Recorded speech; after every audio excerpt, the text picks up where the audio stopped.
In today's video, I'm going to teach you how to change spacing between table cells in Word. If you want to make your tables in Word look more modern, sometimes squishing all your data together in a flat grid doesn't cut it. Adding a little space between your table cells can give your layout a clean, stylish, separated grid look, and I'll show you exactly how to do it in just a couple of clicks. First, we need to select your table. Hover your mouse anywhere over it and click the tiny four-headed arrow icon. That will be right over here on the left above it.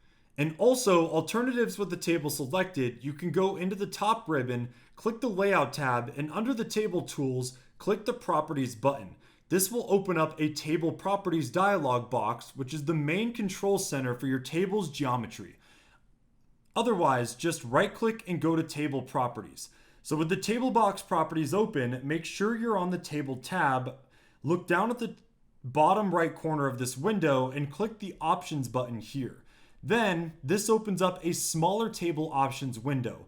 Under the Default Cell Spacing section, you will see a checkbox that says Allow Spacing Between Cells. Check that box right here, and once checked, you can type or use the arrows to set your desired spacing measurements. A small value like 0.05 inches is usually the sweet spot for a clean look. And there you go. Now, if your text still looks a little cramped, even after adding spacing, you might want to adjust your cell margins instead of spacing. You'll go back into the same options menu we just used, and the top section is labeled Default Cell Margins, unlike cell spacing, which adds gaps between the borders of the cells. Cell margins adds breathing room inside the cells so your text doesn't touch the borders. Try bumping it up to the top, bottom, left, and right margins slightly for an ultra clean, readable table.